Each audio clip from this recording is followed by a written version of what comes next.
Vous êtes sur Sud Radio, merci d'être avec nous. Nous recevons ce matin Anne Genetet, qui est ministre de l'Éducation nationale. Bonjour. Bonjour Jean-Jacques Bourdin. Merci d'être avec nous. Vous allez nous aider à comprendre la situation politique. Où en est-on ? Le choix du Premier ministre incombe au président de la République, qui a dit « Nous aurons un nom dans les 48 heures ». Il a dit ça hier. Bon, nous sommes le lendemain matin. Donc avant demain soir, nous aurons le nom d'un Premier ministre. Bon, vous le pensez ? En tout cas, je le souhaite, je l'attends comme tous les Français d'ailleurs. On a besoin d'un Premier ministre pour pouvoir avancer. On a besoin d'un Premier ministre. Bien. Alors, il y aurait un accord avec plusieurs partis. En fait, c'est finalement le retour des grands partis. Bah oui. Oui, puisque les partis se sont réunis autour d'Emmanuel Macron. C'est Emmanuel Macron qui les a réunis hier. Hors RN et hors LFI. Accord sur quoi ? On ne censure pas, on n'utilise pas le 49.3. Quel que soit le Premier ministre. C'est ce que vous avez compris ?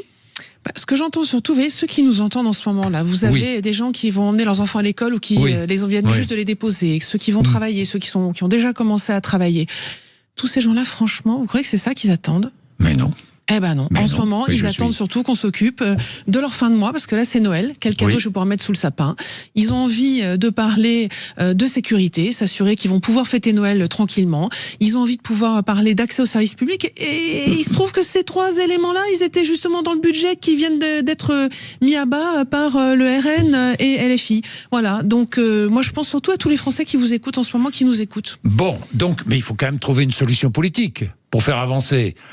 Parce qu'il va falloir voter un budget à un moment donné ou un autre. C'est la responsabilité de chacun. C'est la responsabilité de chacun. C'est pour ça qu'il y aurait une loi spéciale présentée tout à l'heure en Conseil des ministres. Il faut que l'État puisse avancer. Il a besoin de pouvoir lever l'impôt en janvier. Il a besoin de pouvoir payer ses fonctionnaires. Donc tout ça sera fait pour que l'État puisse continuer à fonctionner en respectant strictement à la lettre nos institutions et notre Constitution.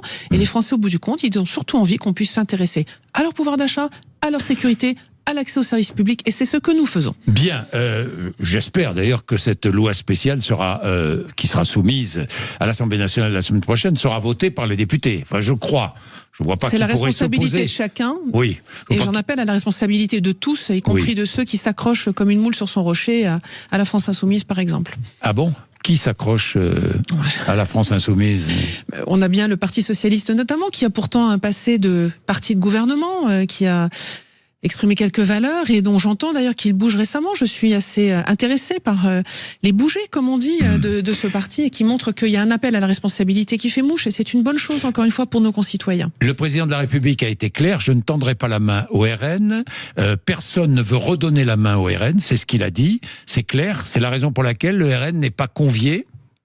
Il y a plusieurs choses. D'abord, nous avons 11 millions d'électeurs, ou 10 millions, enfin bon... Nous avons 50 millions d'électeurs en France, parmi lesquels nous avons 11 millions d'électeurs, effectivement, du Rassemblement national, mais nous avons l'ensemble des Français, et la responsabilité d'un parti politique, quel qu'il soit, me semble-t-il, c'est de pouvoir s'adresser à la totalité des Français, à tous les Français sans exception. Et dans les propositions qui sont faites, le budget qui en vient encore une fois d'être mis à mal, d'être censuré par le Rassemblement national, était un budget qui apportait des réponses à tous les Français. Je veux vraiment insister là-dessus, absolument à tous les Français. Je vais vous donner deux exemples. Il y avait par exemple ces mesures qui permettaient de prolonger, on en a beaucoup parlé, la validité des titres restaurants pour l'année 2025 pour continuer à les utiliser dans les grandes surfaces. On avait également le prêt à taux zéro. Là aujourd'hui, on a des Français qui avaient un projet d'achat immobilier pour avoir leur logement. C'est le fondement d'avoir un toit sur la tête. Le prêt à taux zéro tombe à cause de la loi qui vient d'être censurée par Madame Le Pen et ses députés. Donc voilà des projets très concrets qui étaient pour l'ensemble des Français. Derrière, il y a des offres politiques, des prises de position politiques avec lesquelles nous sommes complètement en désaccord. Moi, je ne veux pas que nous ayons une France qui refuse d'apporter sa contribution à l'européenne, faisant par là une sorte de Frexit déguisé. N'oublions pas que l'Europe, c'est elle qui apporte de l'aide aux agriculteurs, qu'ils réclament aujourd'hui à corps et à cri, qui ont été trahis par Madame Le Pen. C'est ça la réalité.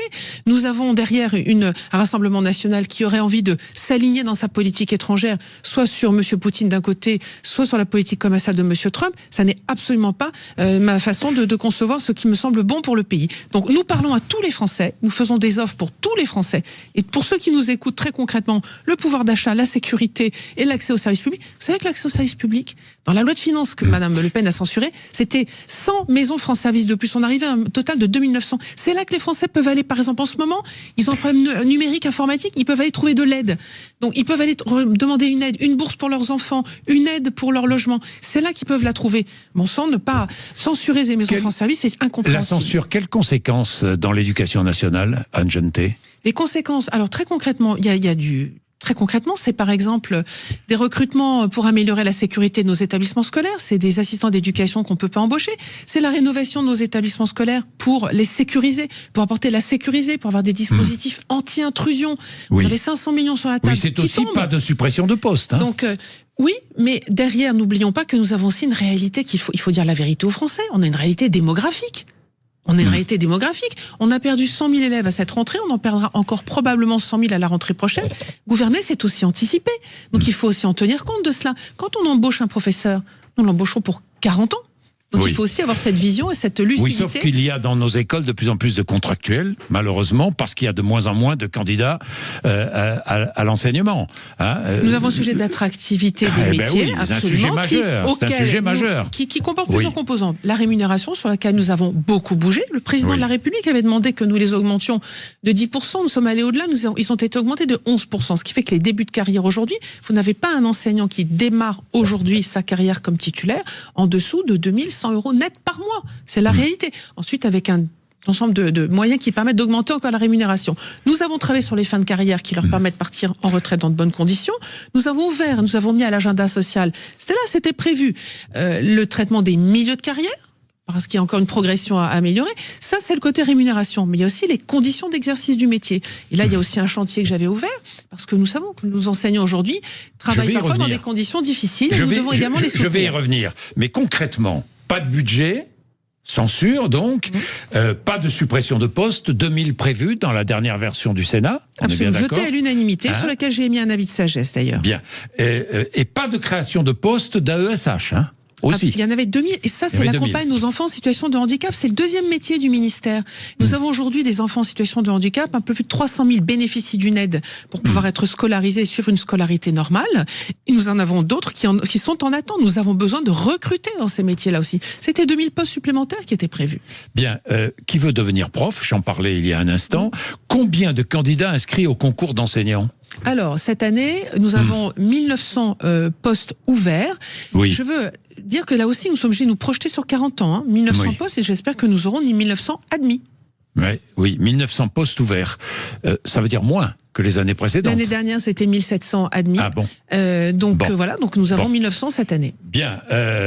Anne Genetet, vous voulez rester ministre de l'Éducation nationale? Je suis au service de mon pays comme je l'ai toujours été depuis de nombreuses années, notamment depuis 2017. Vous aimeriez rester. Je suis à la disposition du président de la République, c'est son choix et son seul choix qui compte. Non, mais ça on l'a bien compris, mais aimeriez-vous rester?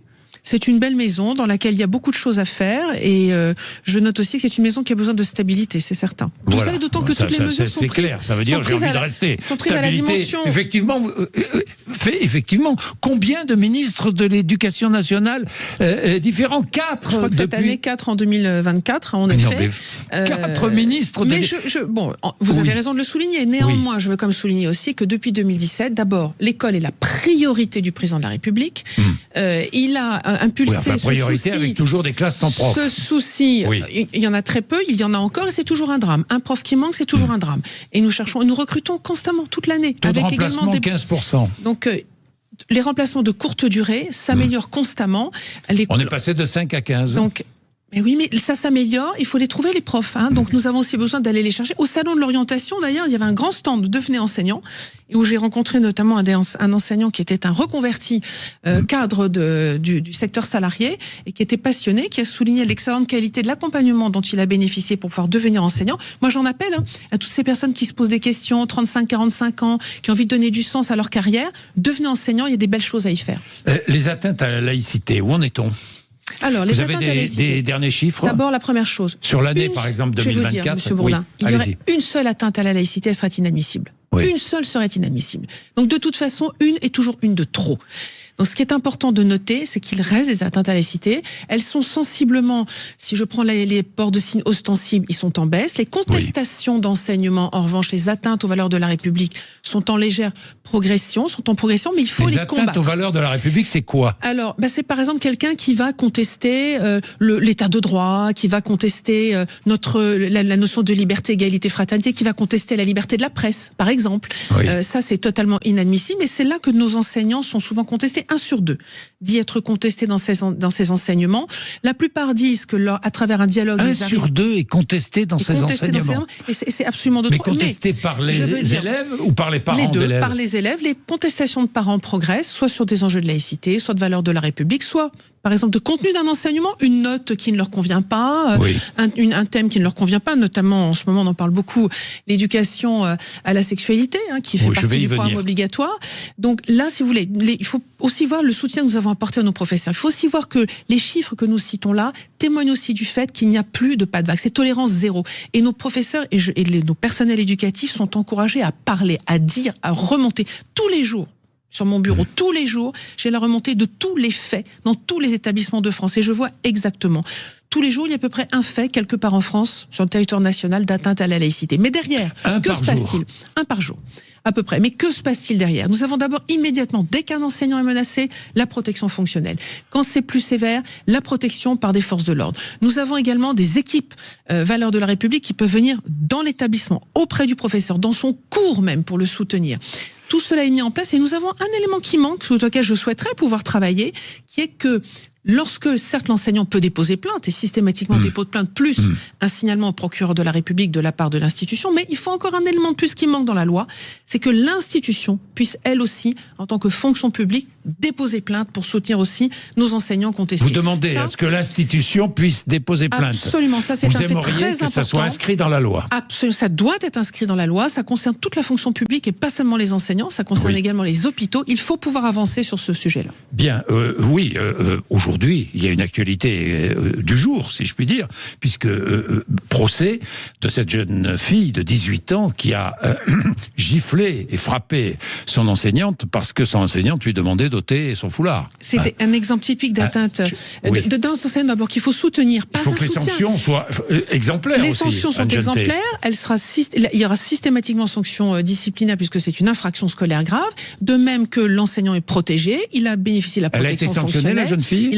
Je ne sais pas où on est, le conseil de discipline, mais il y a toujours un conseil de discipline qui est convoqué. D'ailleurs, je tiens à souligner que les modalités de convocation d'un conseil de discipline ont été simplifiées pour que ça puisse aller beaucoup plus vite. Donc ça, c'était très important. Et qu'il n'y ait pas de délai, qu'il y ait un délai le plus court possible entre l'infraction et la sanction. La sanction doit être systématique et la certitude de la sanction est très importante pour prévenir ces atteintes très graves à la laïcité. Alors soyons clairs maintenant sur l'éducation à la sexualité, parce que ça provoque débat depuis plusieurs jours et il n'y aura pas de réunion jeudi. Le projet de programme d'éducation à la sexualité devait être examiné. Sera-t-il examiné en décembre, comme le demandent les syndicats d'enseignants? Alors, il faut qu'il puisse être examiné pour pouvoir ensuite être présenté Donc il sera examiné en décembre. La difficulté, c'est qu'en l'affaire courante, moi, personnellement, je ne peux pas présider ce conseil. Or, il faut un portage politique fort. Moi, je veux être la ministre qui présente ce programme, qui le défend. Il est important. D'ailleurs, je veux ajouter un point très important, qui est une précision importante. Ce programme, qui fait partie du Code de l'éducation, le Code de l'éducation à la sexualité, fait partie du Code de l'éducation, comme les programmes de maths, de français ou d'histoire-géographie, ou d'éducation physique et sportive. Mais derrière, attention, il n'y a aucune éducation aux pratiques sexuelles. On n'apprend pas les pratiques sexuelles dans ce programme. Il y a des fausses informations, des rumeurs. Quelconque sexualité. Du tout. Absolument pas. Zéro. Ce sont des fausses informations. Je dément formellement cela. Ce programme ne contient pas cela. Ce programme, en revanche, il appelle à quoi? Il appelle au respect. Il apprend le consentement. Il apprend à dire non. Vous savez, le procès de la jeune actrice Adèle Haenel montre que apprendre à dire non quand on est mineur, c'est très difficile. Il faut pouvoir accompagner nos jeunes pour qu'ils puissent dire non dans ces moments si graves. N'oublions pas qu'aujourd'hui, un jeune sur 3, entre 2 et 3 jeunes par classe sont victimes d'atteintes sexuelles, qu'aujourd'hui, 6 chiffres de l'ARCOM, on a 2,3 millions de mineurs qui chaque mois, en France, accèdent à un site pornographique pour répondre à leurs questions.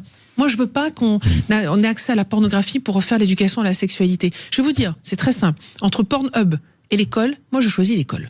Entre TikTok et l'école, moi je choisis l'école. Anne Genetet, vous choisissez l'école, ça veut dire concrètement que ce texte présente 3 axes.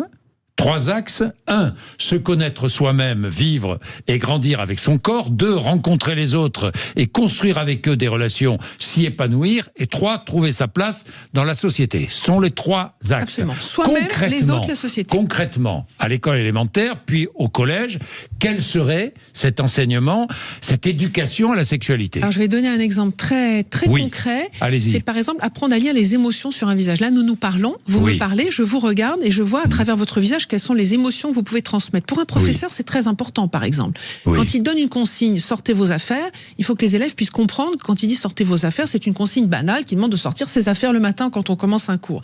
Ça n'est en aucun cas un message agressif. Il faut apprendre à décrypter ce que dit le visage en plus de la parole. Et bien ça, c'est ce qu'on apprend à travers ce programme en toute petite section. Lire, décrypter sur un visage la peur, la colère, la tristesse, la joie. Ça, il faut savoir voilà. En primaire, c'est par exemple ce qu'on va apprendre à décrypter. Se connaître soi-même. Se connaître soi-même et connaître l'autre aussi, savoir ce que me dit l'autre. Alors, vivre et grandir avec son corps, c'est quoi? Eh bien, c'est apprendre d'abord à reconnaître ce qu'est, par exemple, qu'est-ce que je dois considérer comme une partie qui m'appartient à moi-même, que personne ne doit toucher. Oui. Il faut apprendre ça. Quand la jeune Adèle Haenel, dans le procès qui est en cours, quand elle a été agressée sexuellement, est-ce qu'elle savait dire, là, on n'a pas le droit de me toucher? Vous savez, on est témoin aujourd'hui de scènes, notamment mimées, jouées, faites par des élèves très jeunes, qui montrent qu'ils ont eu accès à des images, à des comportements qui ne relèvent pas d'un comportement de leur âge. Il faut pouvoir leur dire et leur expliquer. Donc il faut qu'ils comprennent ce qu'est leur corps, ce qui leur appartient, et à eux seuls et à personne d'autre. Donc, oui, mais qui comprennent ce qu'est leur corps. Est-ce à l'enseignant, je sais pas, à une association de leur expliquer ce qu'est leur corps? Ou aux parents? Parce que beaucoup se disent et s'inquiètent. L'école n'a pas à se substituer aux parents. Alors, les parents sont un partenaire indispensable. Il y a une éducation fondamentale qui est évidemment faite en famille. J'espère que connaître son corps, ça se fait déjà en famille. Mais quand on prend, pour les plus grands, l'éducation à la sexualité, qu'on s'aperçoit que seuls 15% des parents proposent une éducation, ont un éveil à la sexualité de leurs enfants, notamment à travers essentiellement la connaissance et l'apprentissage des maladies sexuellement transmissibles, il manque une immense partie de ce qu'est l'éducation à la sexualité, et c'est là que nous pouvons être partenaires. Donc l'école a son rôle à jouer à côté des parents. Donc si vous êtes reconduite au ministère de l'Éducation nationale, il y aura ce Conseil supérieur de l'éducation avant fin décembre. Absolument, il doit se tenir, parce que ce programme doit être présenté. Les professeurs ont besoin de s'en servir. Vous savez, c'est aussi un soutien pour nos professeurs qui peuvent avoir parfois l'objet d'une question d'un de leurs élèves, à un moment inattendu, complètement déconnecté du cours qui a lieu. Il faut que nos professeurs puissent répondre. Donc ce programme est un soutien pour nos élèves, un soutien pour nos professeurs, un soutien aussi pour parents qui auront d'ailleurs accès à la totalité du programme qui sera entièrement en accès libre. Est-ce que vous avez été catastrophé par les résultats publiés la semaine dernière de nos enfants? Résultats en français, en mathématiques. Les résultats d'une étude internationale qui ont été étudiés sur des élèves de CM1 et de 4e, qui montrent que nous sommes à la traîne, clairement. À la traîne, vraiment. Alors, mais plus qu'à la traîne. Alors, qui justifie toutes les mesures qui sont mises en place pour pouvoir mieux former nos professeurs, pour pouvoir mieux accompagner nos élèves en grande difficulté. Maintenant, je voudrais aussi les mettre aussi en parallèle, sans non plus négliger ces résultats qui sont très importants à prendre en considération, qui justifient toutes les mesures. L'acte 2 du choc des savoirs que j'ai annoncé, c'est ça, c'est de l'aide individualisée, c'est la réécriture des programmes. Par exemple, en CM1, on voit qu'en maths, puisque c'était une étude sur les maths, nous ne sommes pas bons. On s'aperçoit, quand on regarde de près, que l'étude des fractions des décimaux, quand on dit un gamin va acheter une demi-baguette, un demi, eh bien on s'aperçoit qu'en CM1, dans ce test, il ne savait pas ce que c'était. Pourquoi? Parce que l'apprentissage mathématique de cette notion est fait en France trop tard par rapport aux autres pays. La réécriture des programmes que j'ai fait publier là à la Toussaint, c'est justement une réécriture qui permet d'avancer cette notion. Désormais, elle sera enseignée dès le CE1. Donc, oui, il y a des mesures qui ont été prises pour pouvoir répondre à ce niveau de nos élèves français qui, en école primaire, est insuffisant, et en 4e également. Derrière, n'oublions pas que nous avons besoin de scientifiques, nous avons besoin de gens qui sauront faire de la robotique, du numérique, des ingénieurs, nous avons besoin de scientifiques, il faut absolument monter le niveau en maths. Réjouissons-nous quand même de savoir que la France est très bonne en maths plus loin, parce qu'on a beaucoup de médailles Fields. Mais ça nécessite un travail dès l'école primaire, et c'est ce que nous faisons. Anne Genetet, hier je recevais Sandrine Rousseau, qui a tenu des propos très commentés sur l'arrestation, l'emprisonnement de Boualem Sansal. Vous avez pris connaissance de ces propos. Comment réagissez-vous ce matin? Vous êtes ministre de l'Éducation nationale, c'est un écrivain français, franco-algérien, mais français. Absolument. Oui. J'ai lu Boualem Sansal, notamment 2084, qui est un livre qui doit nous interpeller. C'est ce qu'on appelle une dystopie, mais qui est extrêmement prenante et qui nous fait comprendre comment nous pourrions peut-être... avec beaucoup de bonne foi, semble-t-il, nous laisser embarquer vers un modèle de société qui n'est pas le nôtre, et notamment vers cette poussée de l'islam politique contre lequel nous luttons avec beaucoup de fermeté. Contre l'islam politique. Et notamment dans les écoles. Et notamment dans les écoles. Absolument. Dans les écoles. Vous la sentez, elle est forte, la poussée. Elle est forte, et il y a d'ailleurs un livre qui vient d'être publié en Belgique, Alain n'a rien à faire dans ma classe, qui en témoigne. Et je suis convaincue que nos enseignants sont aussi soumis à cette... Alain n'a rien à faire dans ma classe. Les classes françaises. Il n'a rien à faire dans les classes françaises non plus, et c'est pour ça que nos enseignants sont soutenus. Je leur apporte mon soutien. Ils ne doivent pas être contestés dans leurs enseignements, et donc c'est toutes les mesures que nous avons mises en place pour qu'ils puissent parler, dire et faire reculer cette pression de l'islam politique. Mais pour en revenir à Boualem Sansal, vous avez été étonné par ces propos de Sandrine Rousseau. Je crois qu'il combat avec beaucoup de courage justement cette pression de l'islam politique, et nous avons besoin d'écrivains. La littérature est aussi un moyen d'exprimer ce rejet de la pression de l'islam politique. Ça veut dire quoi selon vous? Ça, faut lui demander. C'est à elle, ce sont ses propos à elle. Moi, je considère que Boualem Sansal est un écrivain extrêmement intéressant et qui nous aide, à travers la littérature, à prendre conscience de cette pression et à la manière dont nous devons à tout prix le combattre et le rejeter. Merci Anne Genetet d'être venue nous voir ce matin sur l'antenne de Sud Radio.